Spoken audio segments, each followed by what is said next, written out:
A warm good evening to you viewers of Cafdil TV. Welcome to today's edition of Religious Vocation Digest. Today is a privileged day. We have a special guest on our platform this evening, just as you know, also to share his vocation story, because he is also a religious, precisely a white father. Let's have a break here. We shall return shortly.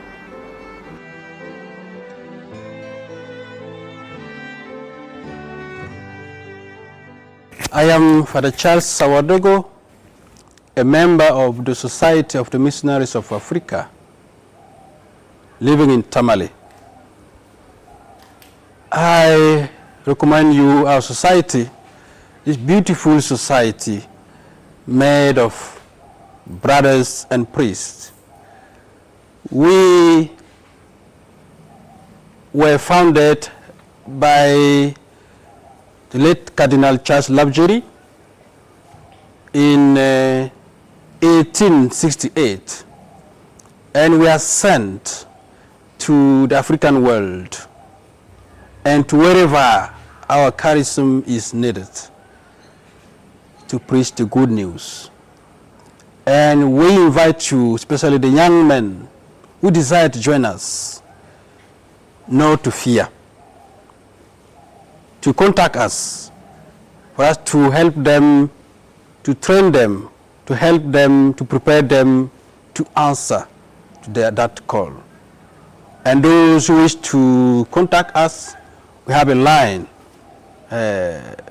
024 178 7879. I repeat our line, 024 178 7879. Thank you so much.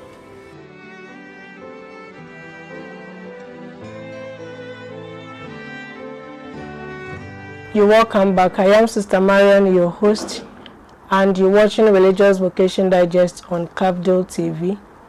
We are also live on Facebook, Cafdil Cape Coast, YouTube, Cafdil EDU.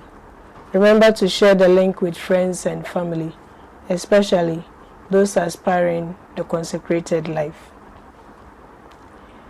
Just as I said, we are privileged to have in our midst this evening a religious bishop, the Bishop of Ward Diocese. I know some may be surprised because you didn't know he was a religious. He's also here today to share his vocation story, to inspire you and I, those of us who are already in the life, and those who are aspiring to be. So without much ado, I'll go straight to my Lord Bishop. Good evening and welcome to Cafdil TV. Good evening, sister, and thank you. It's an honor to have you.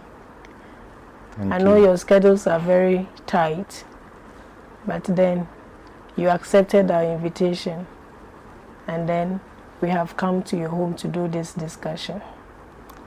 Thank you. You are most welcome to work, and particularly to my house. Thank you, my Lord. And if you allow me, I just one little correction. Okay. I am not a religious. Consecrated. Yes, I'm consecrated apostolic life. Okay. Uh-huh. Okay. Yeah. So, my Lord, before we start with our discussion, what is the difference between the religious and those who are living the apostolic life? Is there any difference? Yes, we don't take vows. We make an Okay. oath. Okay. And because we don't take vows, we make oath. And then for poverty, we talk of simple lifestyle. Okay. I can have my own bank account. Our students, nobody asks them about their bank account. Okay. And I can own property. Okay. Yeah. Okay. We are, I would say, almost like dice and praise. Many people confuse us with religious because community life is very important for us and very strict. Okay. And I know that is why many people think we are religious, or the white fathers are religious, but they are not. Though, for us, community life, even when we make the oath, community life is part of it. We put in the oath and promise we will live community life. Okay. Thank you very much for the correction. So, my Lord Bishop, who is Bishop Francis? I don't want to pronounce the surname. I might get it wrong. Yeah.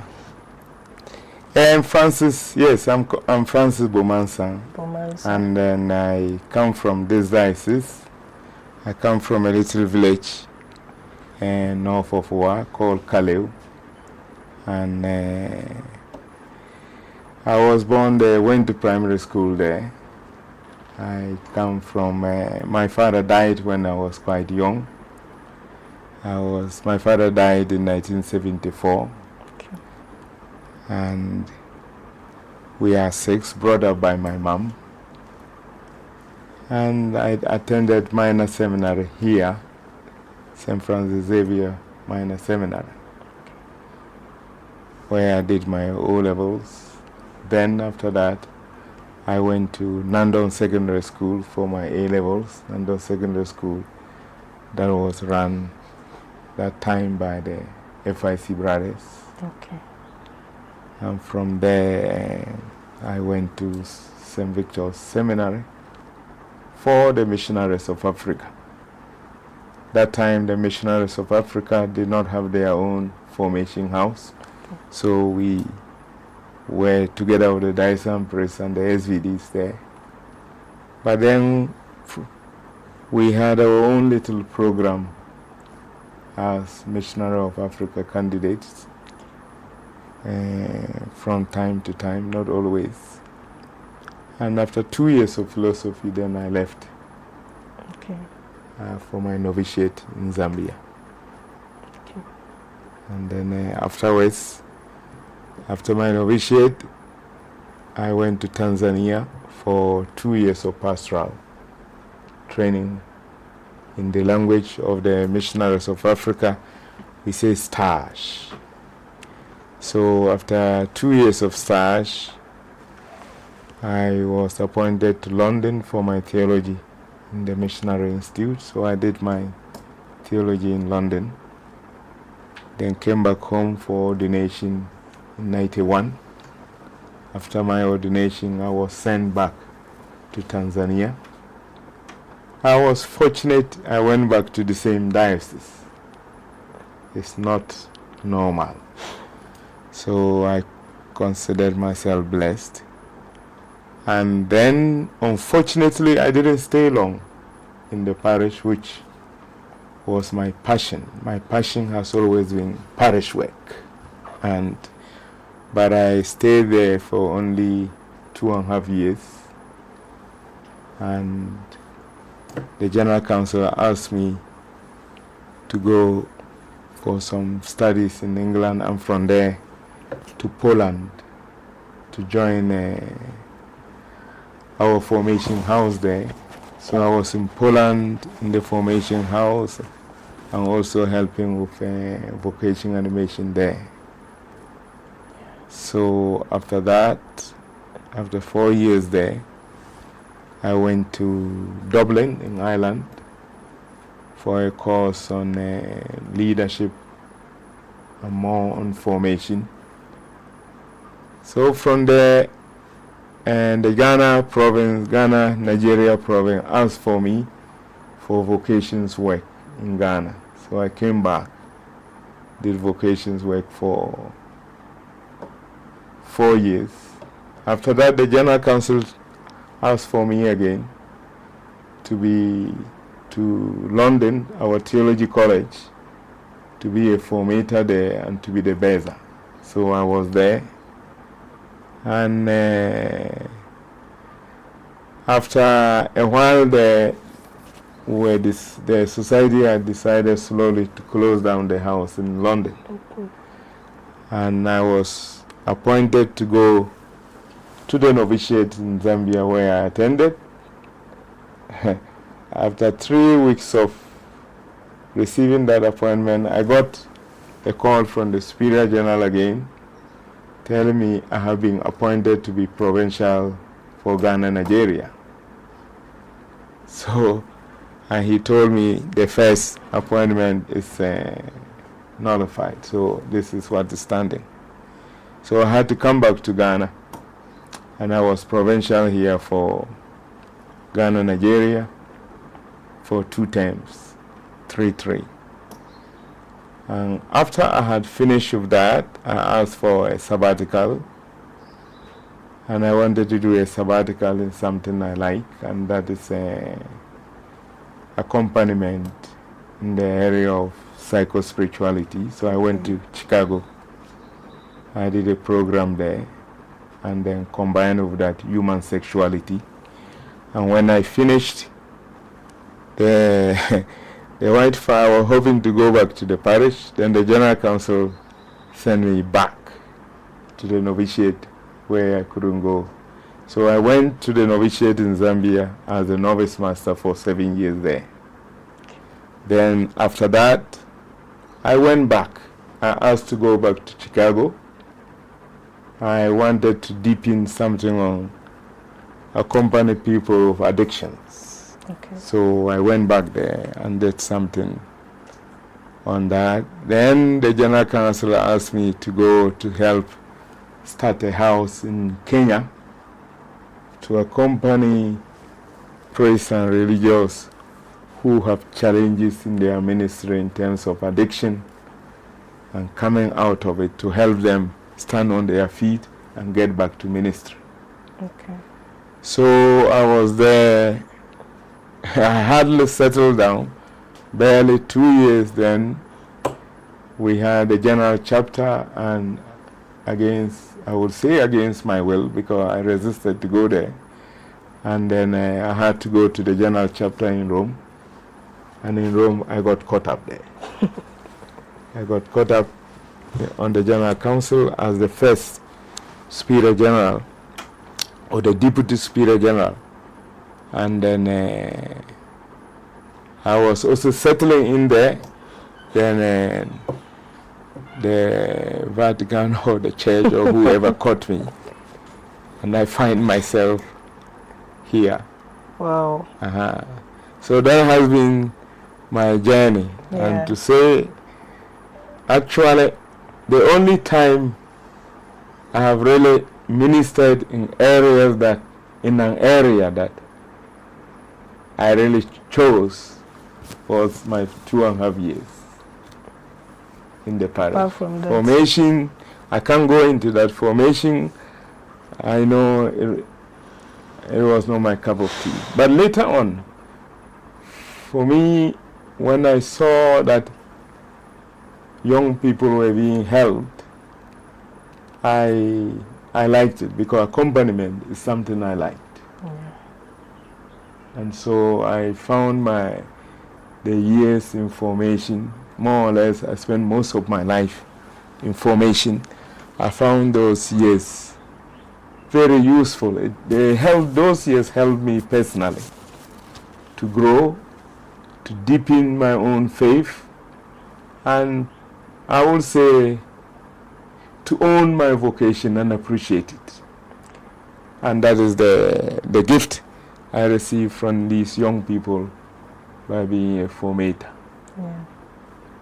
As for administration, yes, I'm in it, but we do it because we have to do it, as I've promised obedience to the church and to put my heart there. One thing that I always remember is when I wanted to go to the seminary, being the firstborn, I was afraid my mom will object. And what she told me was, if you go, be serious. If you cannot be serious, don't go. And I always remember that. And so, even for ministries that I never wanted, and once I accepted that voice comes, be serious, that I put my whole heart in it, and that's it. Is your mom still alive? My mom is still alive, yes. She's 87 now. Beautiful. Yeah. And your other siblings? Yes, I have 2 other brothers. I have 2 brothers, and then 2 sisters. Okay. Yeah. So, my Lord, how did you meet the White Fathers? And what actually made you stay in the congregation? Because since your life is not so different from diocesan priest. Yes, when we were growing up,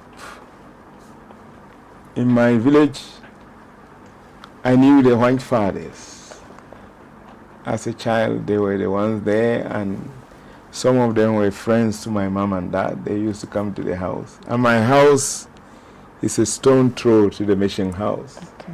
When we were there, we could hear them ring their bell for prayers and meals. And so I encountered them while in primary school, even though they were diocesan priests also there that I admired very much.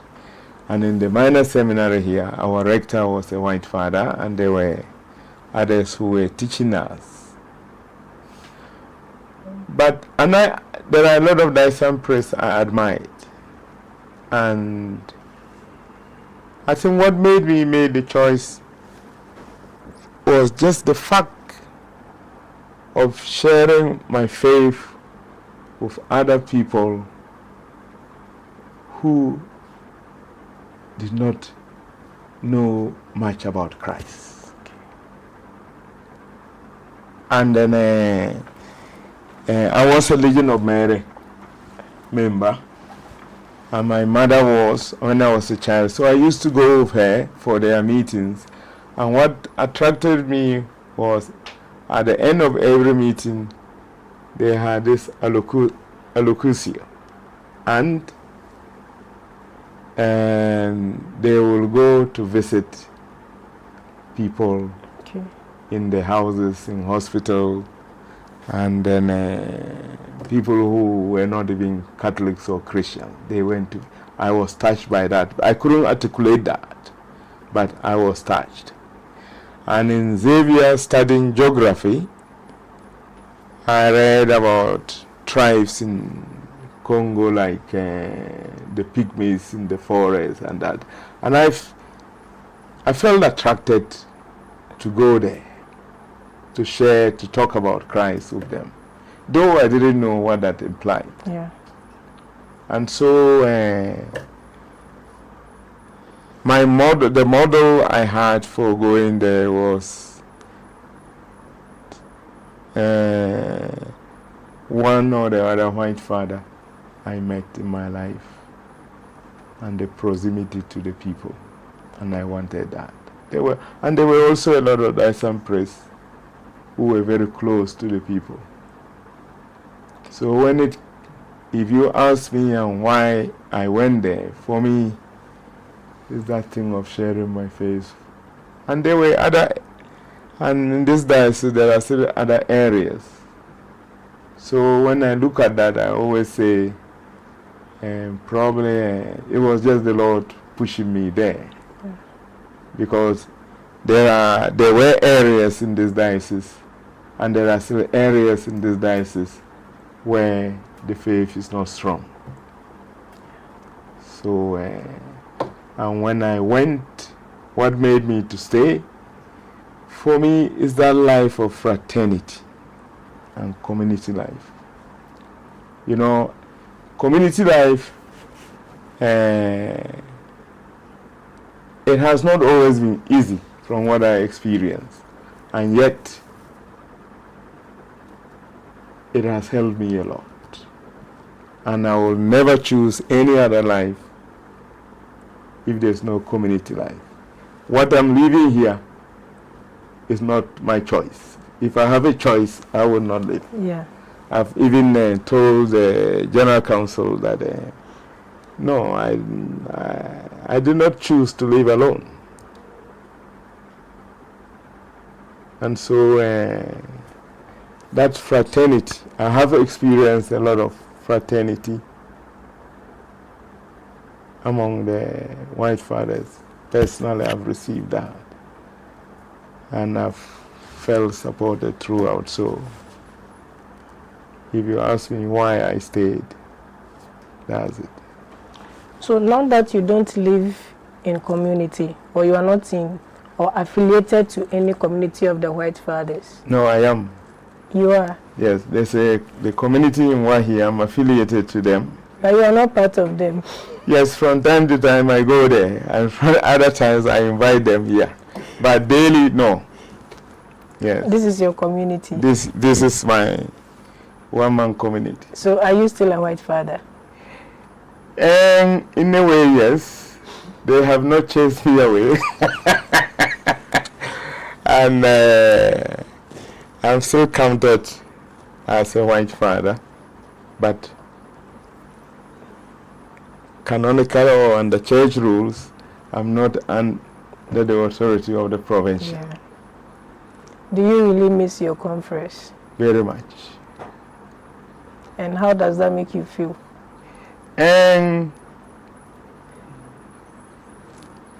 sometimes sad, because I'm not going to go in too much into that. One of the things that made me resist from Rome in the Vatican to accept to be bishop was the fact that I knew I was going to miss my community. And I cried for that. And I really, to be honest, I loved my vocation as a missionary of Africa. And I got a lot of fulfillment from the life I live and the ministry I exercise. And if you ask me if I were to die today and come back, I think I would still choose that. Yeah. You spent 2 years for your stage. Yes. How flexible or challenging was it? It was very challenging, very, very challenging, but very fulfilling. Actually, I nearly ran away from the seminary, but when I went back to the experience I had in the parish, it always strengthened me to stay back. The first challenge was to learn Swahili. And the first 2 months, I was impatient with myself. I wanted to be able to give a homily within 2 months. And after 2 months, when I was making mistakes, I went and told the director, me, I'm going back home. I knew I was not realistic with myself. And he calmed me down. And I know I worked a lot on it. And that one I always say with pride. Well, after 3 months, I could speak grammatically perfect Swahili. And then in the parish, I met confreres who were seasoned missionaries, you know, and they were quite tough, but not callous. They just wanted to help me. Yeah. And I spent, for the 2 years, I spent most of my life in the village. I would sleep in the village for 1 week, and then come back home, change, and go again. And I learned a lot from that. Okay. And I was treated, even though I was a student, I was a seminarian, I was treated as a member, full member of the community. Yeah. Such that what surprised me was there were 3 confreres, and if you were not going outside to the outstation, we took turns in the parish. And there were times they planned me to be in charge of the main station the whole week. I will do the word, the service of the word. They went to the villages, and I was in charge. Even on the Sunday, they will go away and I'm for the Sunday service in the church. And I'm in support. I was also planned to sit in the parish office to. And there were times, yeah, we clashed, and then reconcile and continue. Yeah. That is the beauty of community life. Yes. And one thing I told myself from the very beginning as a seminarian is, I said, I am not begging to be a priest or a missionary of Africa. And so I'm not going to put down my head. I am generally a shy person, but if you get on my nerves, I will tell you my mind. I will not. So there were times I just told my confreres that, look, I'm not begging to be a white father. And if it doesn't work, it doesn't work. I go home. And I still treasure that. Okay. Bishop Francis Bomansaan is a shy person, but if you get on his nerves, he will speak his mind. We take a hold here. We'll be shortly back.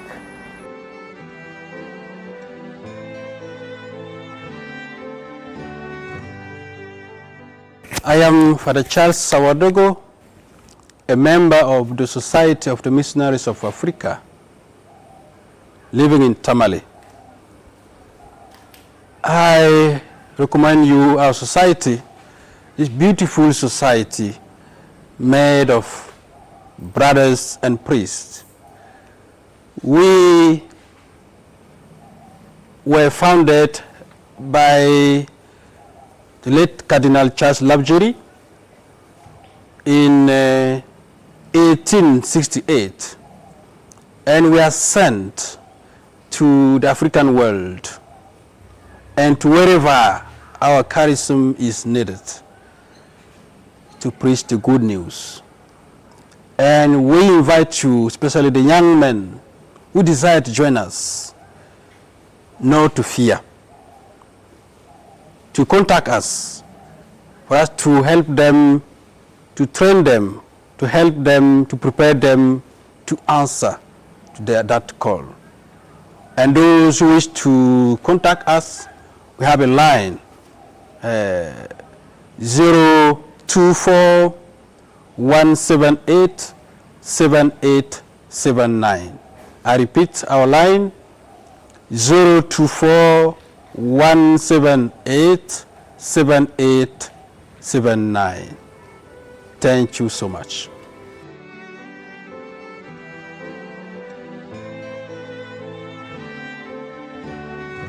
Hello viewers, welcome back from that short break. We are today privileged to have in our midst the Bishop of Wa Diocese, Most Reverend Francis Bomansaan.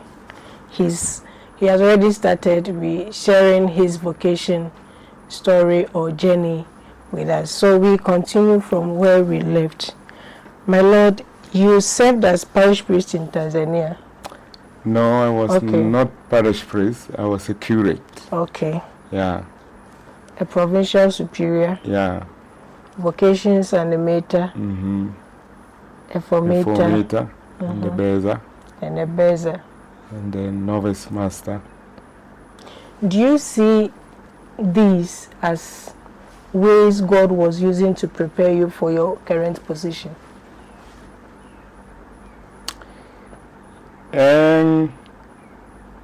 Yeah, probably when I look at it now, I see the different experiences I made at the different times to say, yes, those experiences are helping me. Okay. And actually, in each of the different ministries I was involved in, the previous experiences helped me, and so presently all those experiences are also helping me. Yeah. And a little digression, one thing I have learned and appreciate of the White Fathers from formation till now is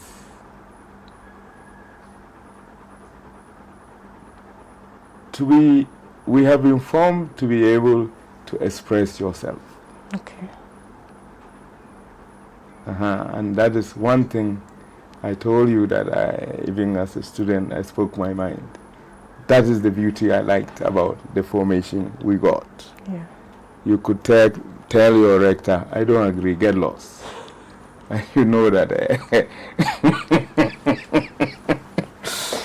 You know, so all these kind of experiences for me have helped me a lot. And in the present ministry, that if you disagree with me, does not mean that you hate me. Exactly. For me, that is, and in my position at the moment, to be able to listen to each priest or other people, their opinion. That I did not get it just by myself. It's from all these experiences. Yeah. That being the provincial or the bishop, for me, does not mean that others will always go along with my opinion. And that does not mean they hate me. Yeah. So how has been your experience as a young bishop? I'm still swimming in the sea. You know, I'm still at that stage of listening and opening my eyes to my elder brothers who are bishops. There are a lot of questions I ask and I listen. And the priests and religious here in the diocese, I'm still going around the different parishes, different communities. I am listening and I'm learning. How rich is priestly and consecrated life vocation in your diocese?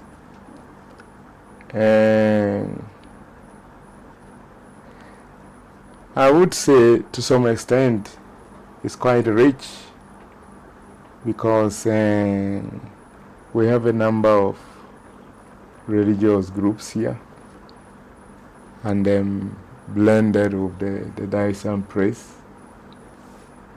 and a good number of active lay associations. So for me, all that blend to bring the riches in the diocese. Okay. And how supportive are the lay faithful? Yeah, I must say a good number. Most of them deep down would like to support, and they do support. It's just that for most of them, even economically, they are deprived. But with the little they have, they share.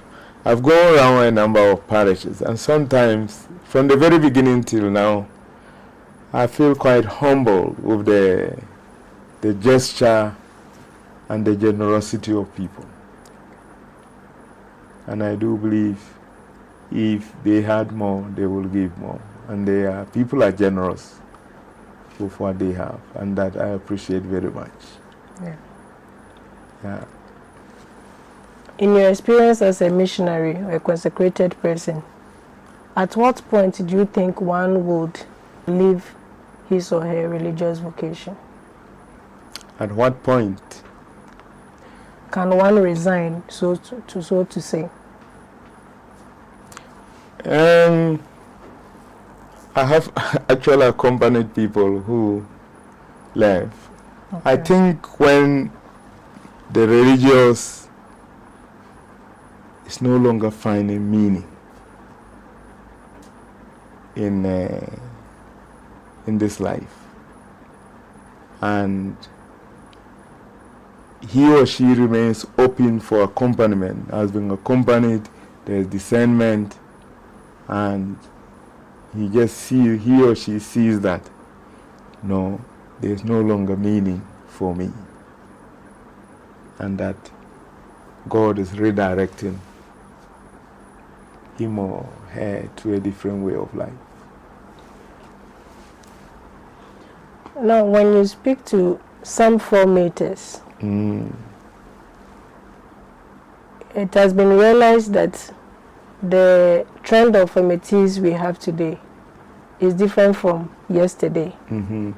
And in as much as formators are trying to shape them according to the congregation's constitution, they also have their own trends. They've been formed, the Gen Zs. Mm-hmm. What advice would you give to both parties? You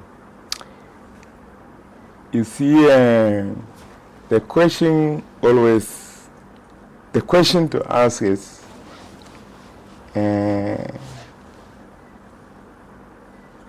what kind of religious, each congregation has to ask, let's say the White Fathers, what kind of missionary of Africa do you want when you start recruiting?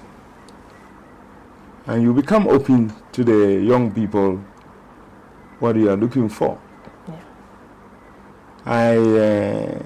Just before I left Rome, I was put in charge to start a program for our formators, just around the same question, and to come out of a program how the formators can really help instill our charism on the formees.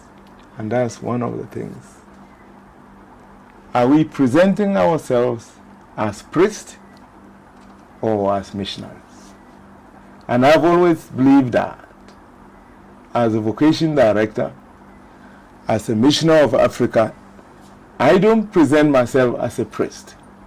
My first vocation is a missionary. And being a brother or a priest, then you see in which way God wants me to minister. Yeah. And secondly, we have to realize that the formees at the moment, they are coming from a different culture. And most at times, we the formators, we may have a problem. Like you say, we want to shape them. We take it for granted that we are coming from the same culture. We are not. These young people are coming from a culture of a lot of noise. At my time, we didn't have mobile phones. So now I'm expecting for me of today to be like I was when I was in the novitiate. There's a clash there. There's cultural clash. And that is where I always say, as a formator, the biggest job has to do with me as a formator. My own conversion.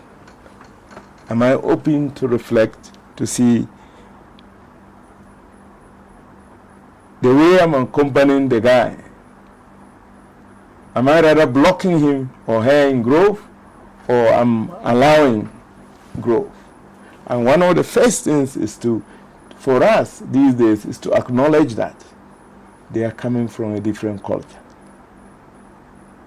The society, the congregation has its own culture, but that is why the novitiate is there to groom them in. But first of all, to acknowledge that these guys I'm forming, they are coming from a culture different from the culture I have grown in. And that entails a lot of humility from the part of the formator. It is not giving in to them, no. But we can only accompany them when we take them from where they are. That's why formation is very incarnational. You have to go down to where they are in order to lift them up.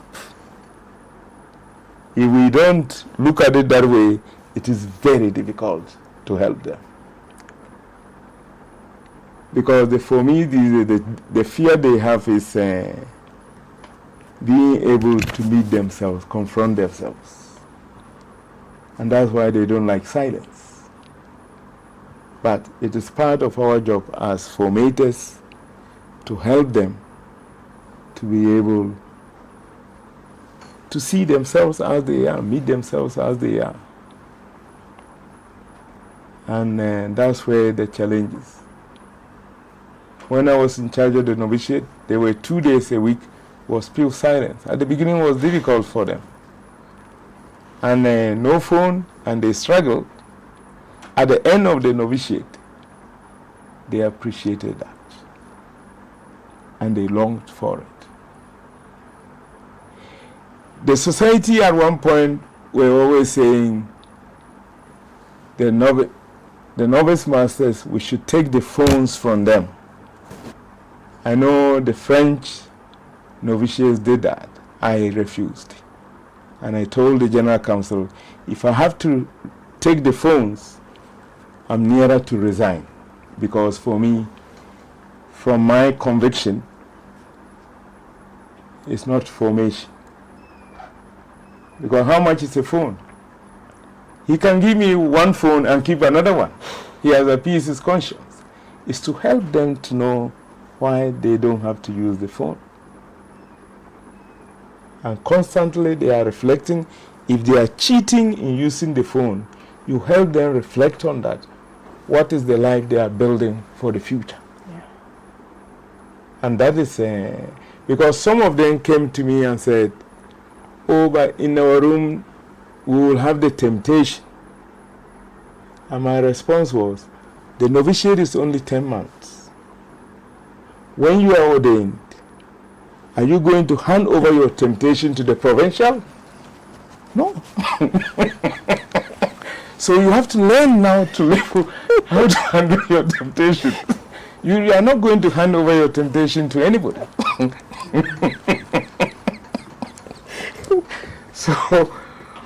So anyway, let's leave it like this. But my Lord, you know, there are still some congregations that do not allow phones in their formation houses.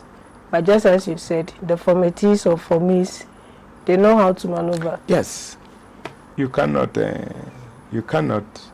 So is it not proper that they rather allow them, but then help them to be responsible with the phones? That is my vision. But I also know that my vision is not the best in the world. other people may have other ways of looking at it. Yeah. And my knowledge is not absolute. And my experience, I'm not the only one who has made experience. I speak from my perspective as a Missioner of Africa. Okay. If the FIC or others do that, I don't condemn them. It's Okay. The Missionaries of Africa are celebrating the 200th birthday of their founder, Labjeri. You might have read about him. What can you say about this man? He was a man of passion, if I will put it that way, and I fell in love with him till today. He has inspired me a lot. He had passion for whatever he had to do, and he demanded that of his members. And one thing he wanted all of us, and we still have it, is that to have as missionaries is be all things to all people. He says, you are with the Muslims, identify with. Be near to them. Whichever group you are with, identify with them.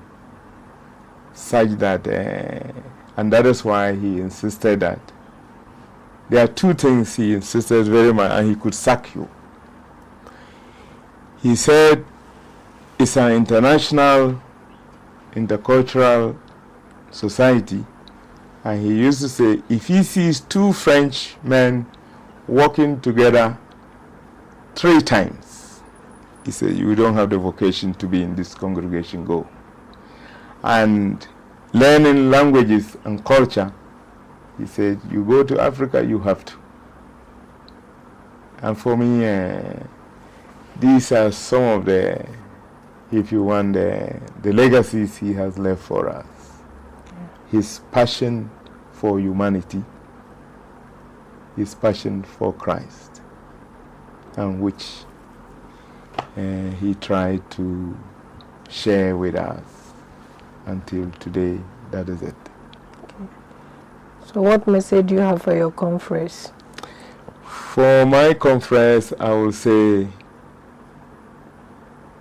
each one of us daily is to strive to be passionate, zealous in our ministry apostolate, and to be near to the people. That is why we have left home. Yeah. Thank you, my Lord. Finally, your parting words.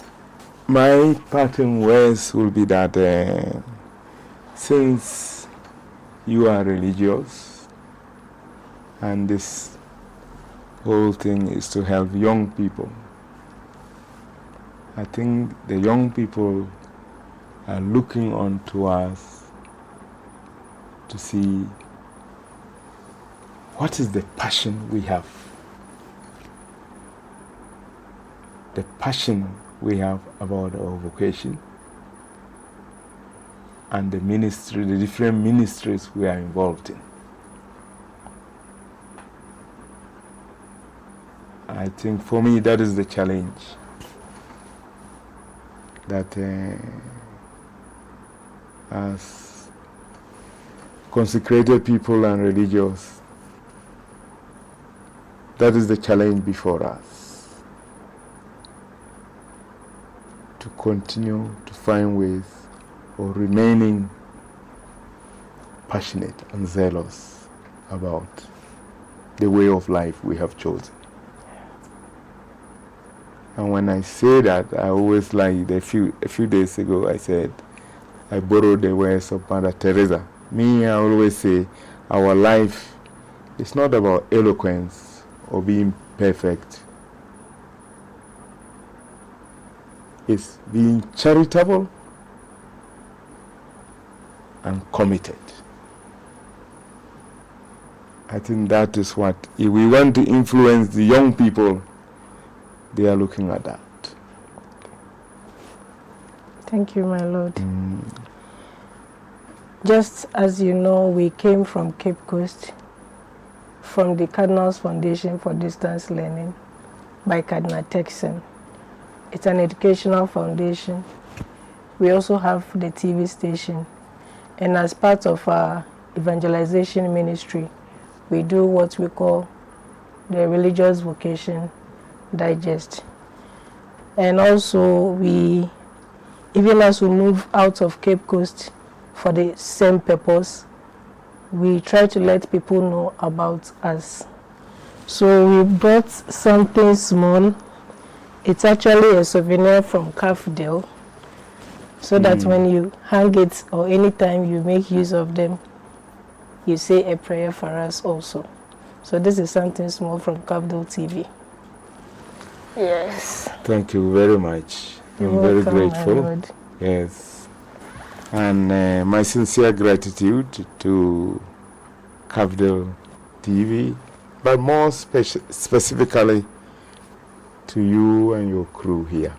I'm very grateful to you for this